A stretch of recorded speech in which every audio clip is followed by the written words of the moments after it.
আসসালামু আলাইকুম। আমন্ত্রণ জানাচ্ছি বাংলাভিউ সংবাদে। আপনাদের সাথে আছি আমি হাসান মাহমুদ শামীম। শুরুতেই জানিয়ে দেব লতিফ ট্রাভেলস সংবাদ শিরোনাম।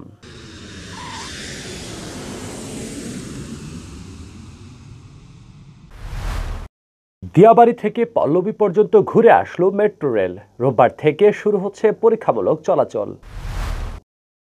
ওমান থেকে ফেরার পথে মাঝ আকাশে হৃদরোগে আক্রান্ত বাংলাদেশ বিমানের পাইলট। ভারতের নাগপুরে জরুরি অবতরণ করলেন কো পাইলট। সিলেটের স্বেচ্ছাসেবক দলের কমিটি নিয়ে নিভছে না ক্ষোভের আগুন। এবার পদত্যাগ করলেন বিভিন্ন ওয়ার্ডের নেতারা।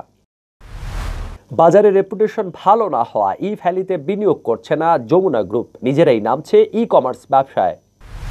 সিলেট নগরীর ব্যস্ততম আম্বরখানা শাহী ঈদগাহ টিলাগড় সড়ক সংস্কারের দাবিতে সুরমা বয়েজ ক্লাব ও ক্লিন সিটির মানববন্ধন। সড়ক সংস্কারে 1 সপ্তাহের আলটিমেটাম।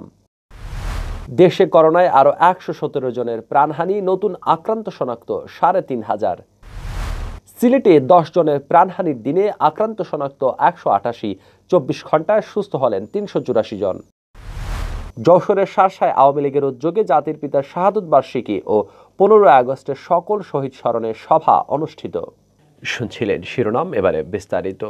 দেশের প্রথম মেট্রো রেলের ভায়াডাক্টের উপর পরীক্ষামূলক চলাচল শুরু হচ্ছে 29 আগস্ট রোববার। তার পূর্ব প্রস্তুতি হিসেবে আজ শুক্রবার সকাল 6টা থেকে 10টা পর্যন্ত দিয়াবাড়ি থেকে পল্লবী স্টেশন পর্যন্ত মেট্রো রেল চলাচল করেছে। Metro rail project manager AVM Arifur Rahman জানিয়েছেন, এ সময় নিরাপদেই চলেছে মেট্রো রেল, কোনো ধরনের সমস্যা হয়নি। তিনি বলেন, মেট্রো রেলের ওরাল পথ কংক্রিটের দেয়াল বেষ্টিত, এ কারণে পথচারীরা মেট্রো রেল চলাচল দেখতে পাননি। তবে সংশ্লিষ্ট সড়কের পাশে উঁচু ভবন থেকে অনেকে এই ট্রেন চলাচল দেখতে পেয়েছেন। বিদ্যুৎচালিত ট্রেন খুব ধীরে ধীরে চালানো হয় এবং রেলপথের বিভিন্ন অংশ পরীক্ষা নিরীক্ষা ও পর্যবেক্ষণ করা হয়। মেট্রো রেল প্রকল্প বাস্তবায়নে সমন্বয়কারী সংস্থা Dhaka mass transit company limited DMTCL সূত্রে এই তথ্য জানা গেছে। DMTCL এর ব্যবস্থাপনা পরিচালক MAN সিদ্দিক জানান, ভায়াডাক্টের উপরে ট্রেন পরিচালনা করার জন্য প্রস্তুতি চলছে। আগামী 29 আগস্ট রোববার আনুষ্ঠানিকভাবে ভায়াডাক্টের উপরে মেট্রো রেলের ট্রেন পরিচালনার জন্য যে ঘোষণা দেওয়া হয়েছে তা বাস্তবায়ন করতেই প্রস্তুতি চলছে। শনিবারের মধ্যেই সব ধরনের প্রস্তুতি শেষ হবে বলে তিনি আশা প্রকাশ করেন। দেশের প্রথম মেট্রো রেল হচ্ছে রাজধানীর উত্তরার দিয়াবাড়ি থেকে কমলাপুর পর্যন্ত। বর্তমানে উত্তরার দিয়াবাড়ি থেকে এটি মতিঝিলে বাংলাদেশ ব্যাংকের সামনে পর্যন্ত নির্মাণের জন্য কাজ চলছে। এটি পরে কমলাপুর পর্যন্ত বর্ধিত করা হবে। প্রকল্পের সর্বশেষ অগ্রগতি প্রতিবেদন থেকে জানা গেছে, 31 জুলাই পর্যন্ত বাংলাদেশের প্রথম মেট্রো রেলের নির্মাণ কাজের সার্বিক অগ্রগতি হয়েছে 68.49%। 20.10 কিলোমিটার ভায়াডাক্টের মধ্যে 16.566 কিলোমিটার ভায়াডাক্টের ইরেকশন শেষ হয়েছে। 17টি মেট্রো রেল স্টেশনের নির্মাণ কাজ চলছে। দিয়াবাড়িতে ডিপোর ভেতরে রেলপথ স্থাপনের কাজ শেষ হয়েছে। একই সঙ্গে বৈদ্যুতিক ওয়্যারিংয়ের কাজও শেষ পর্যায়ে রয়েছে। ভায়াডাক্টের উপরে মূল রেলপথে 15.50 কিলোমিটারের রেলপথ স্থাপন করা হয়েছে। 15 কিলোমিটার বৈদ্যুতিক ওয়্যারিংও সম্পন্ন হয়েছে। ইতিমধ্যে 4টি মেট্রো ট্রেন সেট ঢাকার উত্তরার ডিপোতে এসে পৌঁছেছে। এগুলোর 19 ধরনের বিভিন্ন পরীক্ষা নিরীক্ষা চলছে। ট্রেন চালানো হবে বিদ্যুতের মাধ্যমে। উত্তরার দিয়াবাড়ি থেকে আগারগাঁওয়ের মধ্যে মেট্রো রেল পথের জন্য নির্মিত হচ্ছে 9টি রেল স্টেশন। তার মধ্যে কমপক্ষে 5টি রেল স্টেশনের মধ্যে রেলপথের ভায়াডাক্টের উপর ট্রেন পরিচালনার প্রস্তুতি নেওয়া হচ্ছে। করোনা সংক্রমণ পরিস্থিতির মধ্যেও এই প্রস্তুতি চলছে বলে সংশ্লিষ্ট কর্মকর্তারা জানিয়েছেন। DMTCL এর ব্যবস্থাপনা পরিচালক MAN সিদ্দিক জানান, করোনা মোকাবেলা করেই প্রকল্পের কাজ এগিয়ে নিতে হচ্ছে। আমরা ভায়াডাক্টের উপর মেট্রো ট্রেন পরিচালনা করার প্রস্তুতি নিচ্ছি। বিমান বাংলাদেশ এয়ারলাইন্সের একটি ফ্লাইট ওমানের মাস্কাট থেকে ঢাকায় ফিরছিল। পথে বিমানটির পাইলট হঠাৎ অসুস্থ হয়ে পড়েন। বিষয়টি আজ করতে পারেন বিমানের সেকেন্ড পাইলট। তিনি তাৎক্ষণিক ভারতের নাগপুরে জরুরি ভিত্তিতে বিমানটি অবতরণ করান। শুক্রবার বিমান বাংলাদেশ শিডিউল ফ্লাইট BG022 ফ্লাইটে এই ঘটনা ঘটে। এই ফ্লাইটে 124 জন যাত্রী ছিলেন। পরে গুরুতর অসুস্থ হয়ে পড়া পাইলটকে নাগপুরের হোপ হাসপাতালে ভর্তি করা হয়।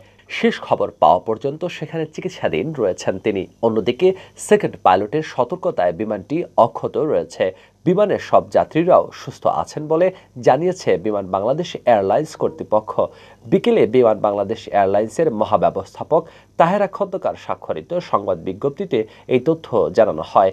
বিজ্ঞপ্তিতে বলা হয়, মাস্কাট থেকে 124 জন যাত্রী নিয়ে ফেরার পথে BG-022 ফ্লাইটের পাইলট নওশাদ আতাউল কাইয়ুম ভারতের রায়পুরের আকাশে থাকা অবস্থায় অসুস্থ হয়ে পড়েন। এ সময় জরুরি অবতরণের জন্য কলকাতা এয়ার ট্রাফিক কন্ট্রোলের সঙ্গে যোগাযোগ করা হয়। তারা নিকটতম নাগপুরে অবস্থিত ডক্টর বাবা সাহেব আম্বেদকার আন্তর্জাতিক বিমানবন্দরে অবতরণের পরামর্শ দেয়। সে অনুযায়ী শুক্রবার সকাল 10:40 বোয়িং 737-800 মডেলের বিমানটি জরুরি অবতরণ করে। ফ্লাইটের সব যাত্রী সুস্থ ও নিরাপদে আছেন। ইতিমধ্যে যাত্রীদের জন্য এয়ারপোর্টের লাউঞ্জে খাবার ও বিশ্রামের ব্যবস্থা করা হয়েছে। সেখানে থাকা যাত্রীরা দেশে ফেরার অপেক্ষায় আছেন। পাইলট নওশাদ আতাউল কাইয়ুমকে নাগপুরের হোপ হাসপাতালের জরুরি বিভাগে ভর্তি করা হয়েছে। বর্তমানে তার শারীরিক অবস্থার উন্নতি হয়েছে। এদিকে বিমান বাংলাদেশ এয়ারলাইন্সের দিল্লি অফিসের কান্ট্রি ম্যানেজারকে জরুরি ভিত্তিতে যাত্রী, ক্রু ও ফ্লাইটের বিষয়ে প্রয়োজনীয় সহযোগিতা করতে নাগপুরে পাঠানো হয়েছে। আর শুক্রবার সন্ধ্যা 6:45 বিমানের শিডিউল ফ্লাইটের মাধ্যমে 8 সদস্যের একটি উদ্ধারকারী দলকে নাগপুরে পাঠানো হয়। সেখান থেকে আজ রাতেই যাত্রীসহ BG-022 ফ্লাইটটি ঢাকায় এসে পৌঁছাবে বলে আশা করছে বিমান বাংলাদেশ। সিলেট জেলা ও মহানগর স্বেচ্ছাসেবক দলের আহ্বায়ক কমিটি নিয়ে ক্ষোভের জের ধরে পদত্যাগ অব্যাহত রয়েছে। শুক্রবার বিকেলে প্রেস ব্রিফিং করে মহানগরীর বিভিন্ন ওয়ার্ডের 14 জন নেতা পদত্যাগ করেছেন। এর আগে জেলা স্বেচ্ছাসেবক দলের সাবেক আহ্বায়ক ও বিএনপির কেন্দ্রীয় সহ স্বেচ্ছাসেবক বিষয়ক সম্পাদক অ্যাডভোকেট শামসুজ্জামান জামান পদত্যাগ করেন। পাশাপাশি তিনি বিএনপির রাজনীতি থেকেও সরে দাঁড়ান। এরপর থেকে তার অনুসারীরা পদত্যাগ করেই চলেছেন। শুক্রবার প্রেস ব্রিফিংয়ে পদত্যাগপত্র পড়ে শোনান 20 নং ওয়ার্ড স্বেচ্ছাসেবক দলের আহ্বায়ক রায়হান বক্স রাক্ষু। পদত্যাগপত্রে উল্লেখ করা হয়, জেলা ও মহানগর স্বেচ্ছাসেবক দলের সদ্য ঘোষিত আহ্বায়ক কমিটিতে ত্যাগীদের মূল্যায়ন করা হয়নি।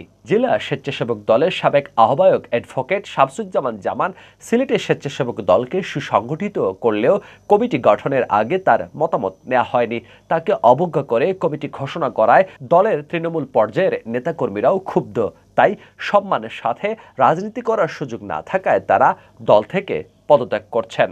পদত্যাগকারী স্বেচ্ছাসেবক দলের নেতাদের মধ্যে রয়েছেন 21 নং ওয়ার্ডের আহ্বায়ক কাউন্সিলর আব্দুর রকিব তুহিন, 6 নং ওয়ার্ডের আহ্বায়ক আব্দুল হান্নান, 19 নং ওয়ার্ডের আহ্বায়ক মাসুক গাজী, 17 নং ওয়ার্ডের আহ্বায়ক বিলাল আহমদ খান, 10 নং ওয়ার্ডের আহ্বায়ক মিজানুর রহমান, 11 নং ওয়ার্ডের সেলিম আহমদ, 10 নং ওয়ার্ডের সিনিয়র যুগ্ম আহ্বায়ক শামীম আহমদ খান, 20 নং ওয়ার্ডের সিনিয়র যুগ্ম আহ্বায়ক আকবর হোসেন কয়সর, 3 নং ওয়ার্ডের সিনিয়র যুগ্ম আহ্বায়ক মামুন আহমেদ, 23 নং ওয়ার্ডের সিনিয়র যুগ্ম আহ্বায়ক দেলোয়ার হোসেন, 20 নং ওয়ার্ডের ফারুক হোসেন, 21 নং ওয়ার্ডের সিনিয়র যুগ্ম আহ্বায়ক মোস্তফা কামাল ফরহাদ ও শাহজাহান আহমেদ।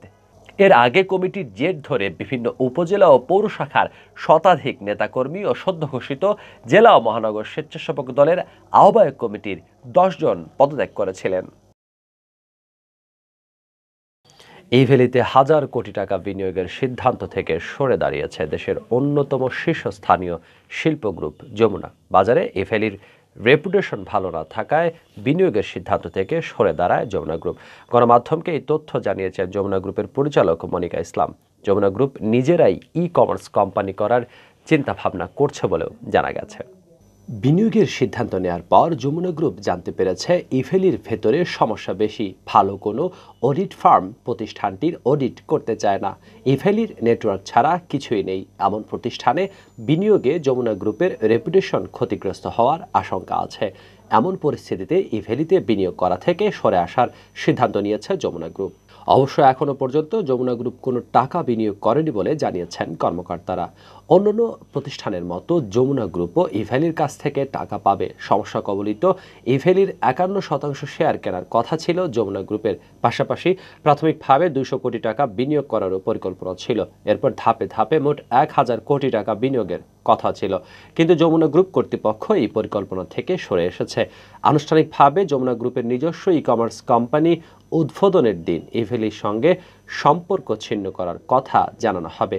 এর আগে গেল ২৭ জুলাই এক সংবাদ বিজ্ঞপ্তিতে জানানো হয় যমুনা গ্রুপ ইভ্যালিতে ১,০০০ কোটি টাকা বিনিয়োগ করতে যাচ্ছে। এমন বিনিয়োগকে স্বাগত জানিয়ে ওই দিন ইভ্যালির প্রতিষ্ঠাতা ও প্রধান নির্বাহী মোহাম্মদ রাসেল বলেন, একটি দেশীয় উদ্যোগ হিসেবে আমাদের পাশে আরেকটি দেশীয় প্রতিষ্ঠানকে পেয়ে আমরা সত্যিই আনন্দিত। যমুনার এই বিনিয়োগ ধারাবাহিক বিনিয়োগের অংশ এবং পরবর্তী ধাপেও তাদের বিনিয়োগের সুযোগ রয়েছে। এই বিনিয়োগ ইভ্যালির ভবিষ্যৎ উন্নয়ন ও ব্যবসার পরিধি বৃদ্ধিতে ব্যয় করা হবে, যদিও তার সেই স্বপ্নটি পূরণ হলো না।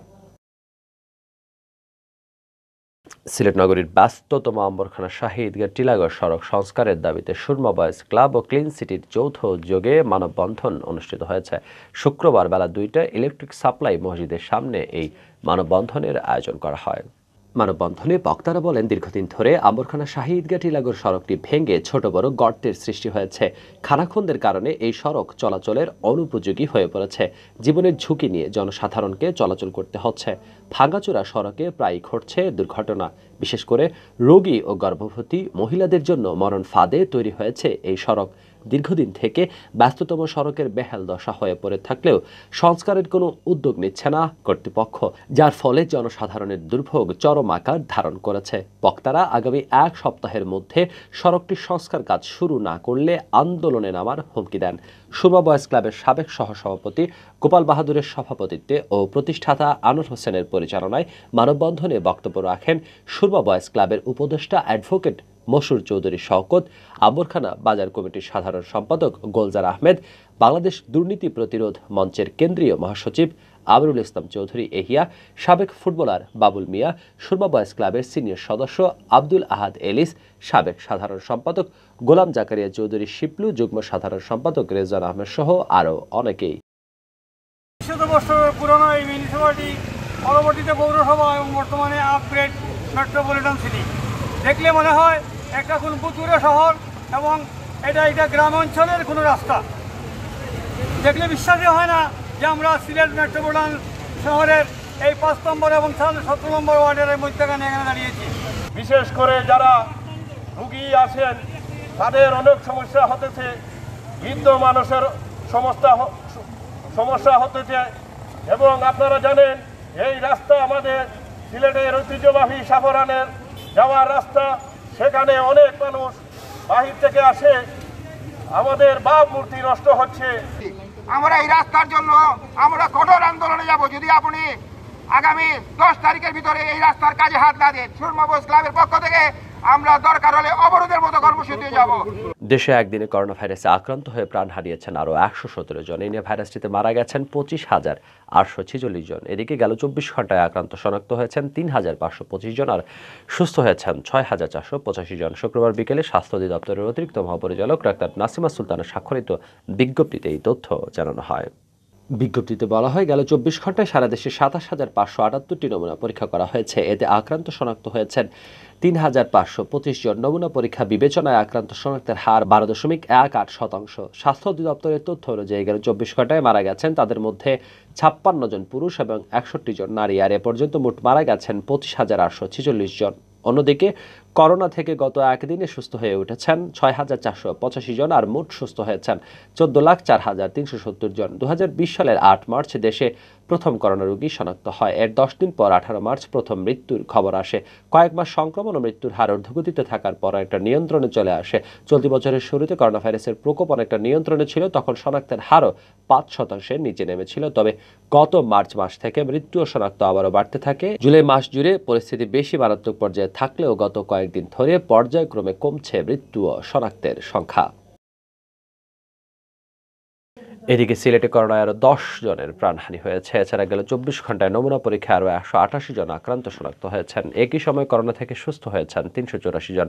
আগের দিন করোনায় ১২ জনের মৃত্যু, ১৮১ জন আক্রান্ত শনাক্ত হয়েছিলেন। শুক্রবার দুপুরে স্বাস্থ্য অধিদপ্তরের সিলেট বিভাগীয় পরিচালক ডক্টর হিমাংশু লাল রায় স্বাক্ষরিত এক প্রতিবেদনে এই তথ্য জানানো হয়েছে। প্রতিবেদনে উল্লেখ করা হয়, সিলেট বিভাগে গেল 24 ঘন্টায় 1087টি নমুনা পরীক্ষা করা হয়। এর মধ্যে আক্রান্ত শনাক্ত হন 188 জন। নমুনা পরীক্ষা বিবেচনায় আক্রান্তের শনাক্তের হার 17.30%। নতুন শনাক্ত হওয়া 188 জনের মধ্যে 119 জনই সিলেট জেলার বাসিন্দা। বাকিদের মধ্যে সুনামগঞ্জের 14 জন, হবিগঞ্জের 27 জন ও মৌলভীবাজারের 28 জন রয়েছেন। এ নিয়ে বিভাগে করোনা ভাইরাস শনাক্তের সংখ্যা 52,224 জনে দাঁড়িয়েছে। এদের মধ্যে সিলেট জেলায় সর্বোচ্চ 32,263 জন, সুনামগঞ্জে 6,051 জন, হবিগঞ্জে 6,266 জন ও মৌলভীবাজারে 7,644 জন রয়েছেন। একই সময় সিলেটে 384 জন রোগী সুস্থ হয়ে উঠেছেন। সুস্থদের মধ্যে 259 জনই সিলেট জেলার বাসিন্দা। বাকিদের মধ্যে সুনামগঞ্জের 15 জন, হবিগঞ্জের 11 জন, মৌলভীবাজার জেলার 99 জন রয়েছেন। বিভাগে এ পর্যন্ত 42,589 জন করোনা ভাইরাসে আক্রান্ত রোগী সুস্থ হয়েছেন। এর মধ্যে সিলেট জেলায় 28,677 জন, সুনামগঞ্জে 4,654 জন, হবিগঞ্জ জেলায় 3,356 জন ও মৌলভীবাজারে 5,902 জন সুস্থ হয়েছেন। গত 24 ঘন্টায় বিভাগে মারা যাওয়া 10 জনের মধ্যে 8 জনই সিলেট জেলার বাসিন্দা, বাকি 2 জন সুনামগঞ্জ জেলার বাসিন্দা। এ নিয়ে বিভাগে করোনা ভাইরাসে আক্রান্ত হয়ে মারা গেলেন 1037 জন। এর মধ্যে সিলেট জেলায় সর্বোচ্চ 849 জন, সুনামগঞ্জে 72 জন, হবিগঞ্জে 46 জন ও মৌলভীবাজার জেলায় 70 জন মারা গেছেন। এদিকে একই সময় সিলেট বিভাগে করোনা আক্রান্ত হয়ে 42 জন বিভিন্ন হাসপাতালে ভর্তি হয়েছেন। এর মধ্যে সিলেট জেলায় 38 জন ও সুনামগঞ্জ ও মৌলভীবাজার জেলায় 2 জন করে রয়েছেন। যশোরের শার্শায় জাতির জনক বঙ্গবন্ধু শেখ মুজিবুর রহমান, বঙ্গমাতা শেখ ফজিলাতুন্নেসা সহ 15 আগস্টের সকল শহীদ স্মরণের সভা অনুষ্ঠিত হয়েছে। শুক্রবার বিকেলে শার্শার নাভারণ বাজারে উপজেলা আওয়ামী লীগের উদ্যোগে এই স্মরণ সভা অনুষ্ঠিত হয়। উপজেলা আওয়ামী লীগের সহসভাপতি শহীদুল ইসলামের সভাপতিত্বে ও দপ্তর সম্পাদক আজিবার রহমানের পরিচালনায় স্মরণ সভায় প্রধান অতিথি হিসেবে বক্তব্য রাখেন জেলা আওয়ামী লীগের যুগ্ম সাধারণ সম্পাদক ও বেনাপোল পৌর মেয়র আশরাফুল আলম লিটন। স্মরণ সভায় বিশেষ অতিথি হিসেবে উপস্থিত ছিলেন যশোর জেলা আওয়ামী লীগের উপদেষ্টা মণ্ডলীর সদস্য, বেনাপোল পৌর আওয়ামী লীগের আহ্বায়ক আহসানুল্লাহ মাস্টার। অন্যান্যদের মধ্যে উপস্থিত ছিলেন উপজেলা ভাইস চেয়ারম্যান মেহেদী হাসান, শার্শা উপজেলা আওয়ামী লীগের সাংগঠনিক সম্পাদক আব্দুল মালেক, প্রচার ও প্রকাশনা সম্পাদক ইলিয়াস আজম, বন ও পরিবেশ বিষয়ক সম্পাদক শেখ সারোয়ার, যুব ও ক্রীড়া বিষয়ক সম্পাদক কবিরউদ্দিন তোতা, পোটখালী ইউনিয়ন আওয়ামী লীগের সভাপতি ও সাবেক চেয়ারম্যান আব্দুল গফফার সর্দার, নিজামপুর ইউনিয়ন আওয়ামী লীগ নেতা আলিম রেজা বাপ্পি, নাভারণ আওয়ামী লীগ নেতা মিজানুর রহমান, শার্শা উপজেলা ছাত্রলীগের সাবেক সাধারণ সম্পাদক আকুল হোসেন, যুগ্ম সাধারণ সম্পাদক সাইফুজ্জামান সজল, আরিফ হোসেন টিটু, বেনাপোল পৌর ছাত্রলীগের সাধারণ সম্পাদক নুরুল ইসলাম প্রমুখ। পরবর্তী সিলেটি সংবাদ দেখার আমন্ত্রণ জানিয়ে শেষ করছে বাংলা ভিউ সংবাদ। এতক্ষণ সঙ্গে থাকার জন্য ধন্যবাদ। খোদা হাফেজ।